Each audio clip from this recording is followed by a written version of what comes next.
Marcus had a great night in Buckhead. He had done everything right. He was careful. He hired an Uber driver instead of driving himself. His driver was rated 4.9 stars. He got in the back seat. He used his seat belt. He pulled up his phone and they were off on their way. 15 minutes later, Marcus's Uber driver runs a red light.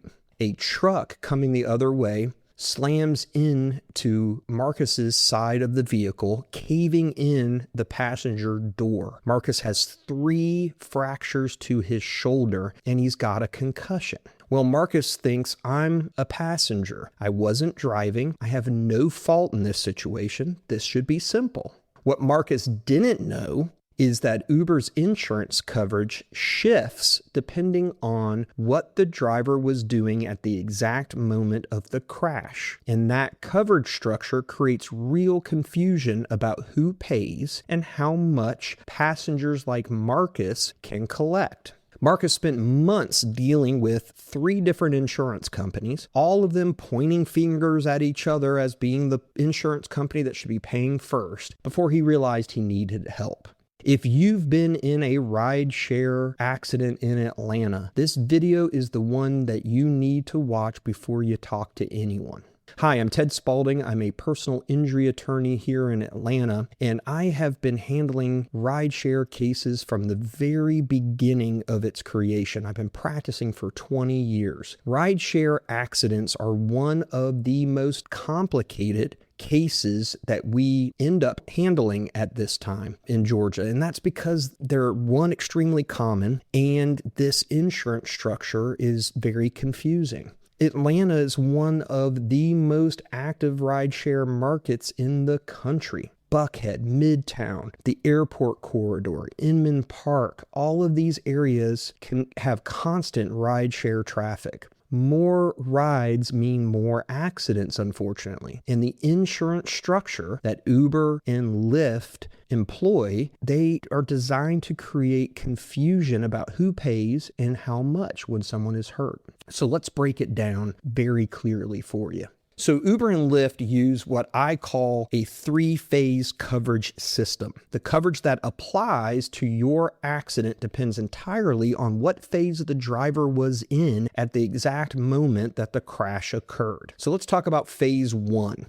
This is when the driver's app is completely off. It means the driver is not working. They are using their personal vehicle for personal reasons. This one's the easiest one, right? Because in this phase, Uber and Lyft have 0 involvement. The driver's personal auto insurance is the only coverage that is available on the liability side. That matters because most personal auto policies in Georgia, as we find, only carry the state minimum, and it's getting worse and worse. That's only $25,000 per person. If your injuries are serious, that amount can disappear quickly. Now, phase 2 is when the app is on and the driver is logged in waiting for a ride request. They're available, but they don't have a passenger yet, and they're not on their way to pick someone up. In this phase, Uber and Lyft provide limited liability coverage. And based off of Georgia's regulations in this area, they require typically a specific minimum of $50,000 per person up to $100,000 per accident total. So better than the $25,000 minimum, but still, while it sounds significant, I can't tell you how often that is sucked up very quickly with ER, ambulance, and a little bit of treatment after a severe wreck, especially one that we're talking about like Marcus. You're going to run through that money very quickly with treatment. This is where the driver's personal policy still becomes relevant, and it creates that kind of coverage issues and disputes that we get. Will the driver's policy apply as well? Or is there limitations and exclusions because they didn't tell them they were ride sharing? These things need to be looked into. And then we got phase 3, which again is a little bit more like phase 1, a little bit cleaner. And that is where there's the most protection as well, where we hope all of our rideshare accident cases fall into. And that's when the driver has accepted a ride or already has a passenger in the vehicle, like Marcus's case. That is phase 3. Both Uber and Lyft provide, at the time of this video, $1 million in liability coverage on a phase 3, as I call it, wreck. And again, we hope everybody falls into this category. If the passenger in the vehicle, like Marcus, so let's say you are, you're most certainly in phase 3, right? Because you have been picked up and they're active on the app driving you to your destination. That's good news. The important qualification is that the $1 million in coverage, the liability coverage, doesn't mean you automatically collect $1 million. You still have to prove your injuries, you have to document your damages, and you have to deal with an insurance company that is very motivated to settle your case for as little as possible, as quickly as possible. So your work's not over. It's great you're in that category, but there's a lot that still needs to be done.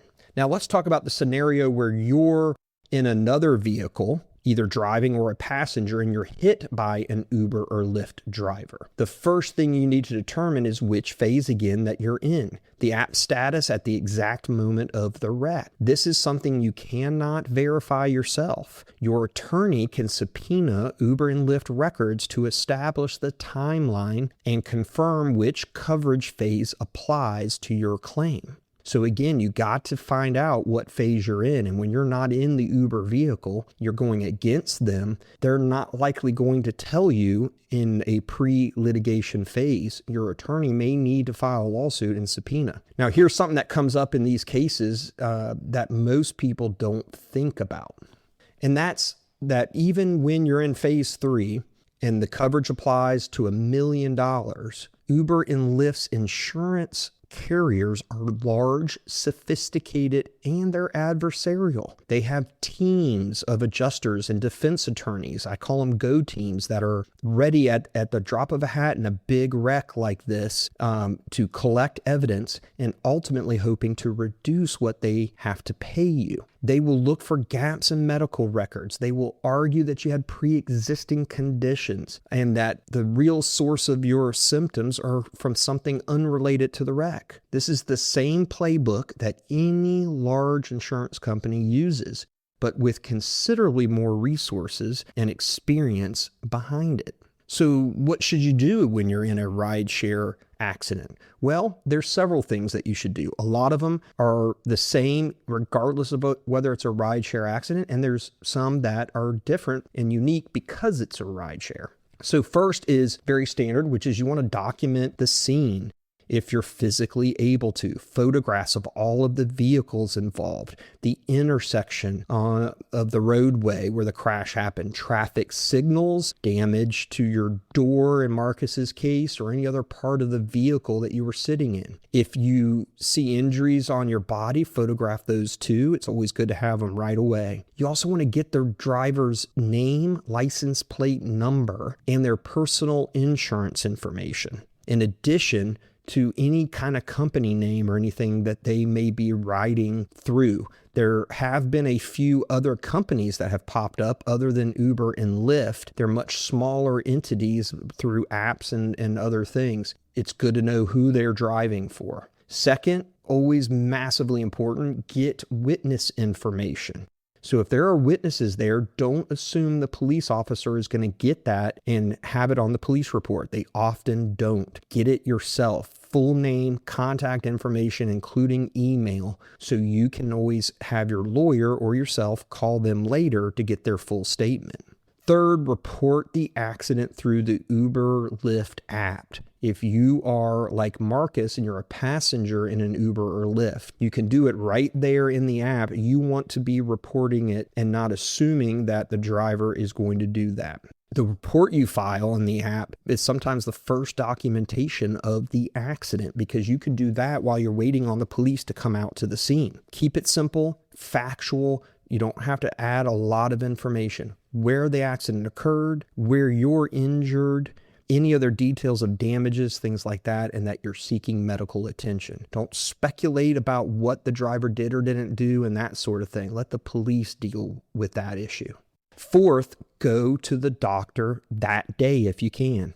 Get checked out, even if you think you're okay and it's just a little bit of soreness or stiffness. Rideshare accidents can involve significant collision forces, even at moderate speeds, and adrenaline masks a lot of what your body is actually experiencing. Fifth, Do not give a recorded statement to Uber or Lyft's insurance carrier without talking to an attorney first. They will contact you quickly. They will be polite. They'll seem helpful. And then they'll ask you to please do a recorded statement. What they're actually doing is they're beginning their building of the file and trying to get evidence to use against you later. Get you to say things that you think are benign now, but could come back to bite you down the road. You have no legal obligation to give them a recorded statement. You don't have to do it. Tell them very politely that you'll be back in touch with them, that you want to talk with an attorney. Then your attorney can handle if and when and how you do any sort of recorded statement with Uber or Lyft or their insurance company. Now, if the accident involved another driver in addition to the rideshare driver, you may have claims against multiple parties. The rideshare insurer, the other driver's insurer, and potentially your own or what's called uninsured motorist or underinsured motorist coverage could all be in play at the same time. An attorney who handles rideshare cases knows how to coordinate through these overlapping claims, whether they exist or don't, and how to navigate them. And then there's one more thing about Uber and Lyft specifically. Both companies have worked hard through litigation and lobbying to be classified as technology platforms rather than transportation companies. The practical effect of this is that they have built significant legal insulation from direct employer liability for their drivers' actions. Your claim runs through their commercial insurance policy, not through a traditional employer-employee liability channel.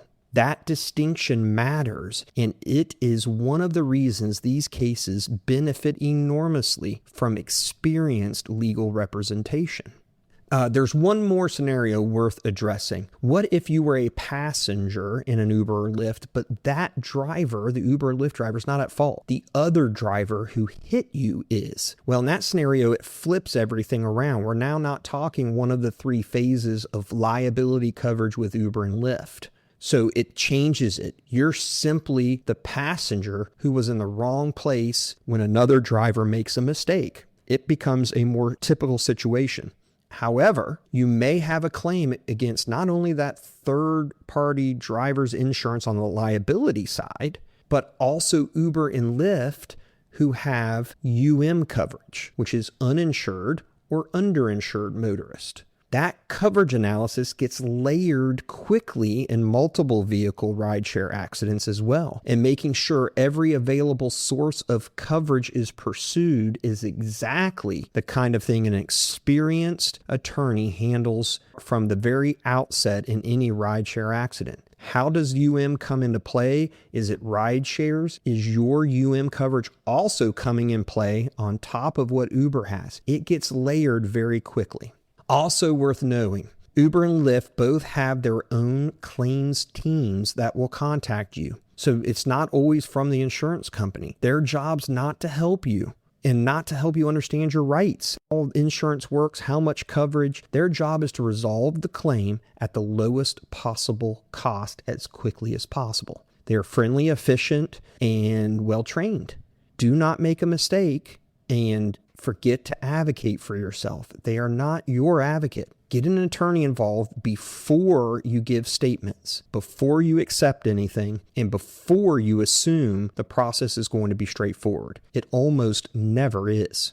If you have been in a rideshare accident, the insurance company is going to call you, and the questions they ask are designed to reduce what they pay you at the end of your case. I have a video that walks you through exactly how to answer an insurance adjuster's questions after a car accident. And that applies directly to rideshare claims where multiple insurance adjusters may be calling you all at the same time. Watch it before you pick up the phone.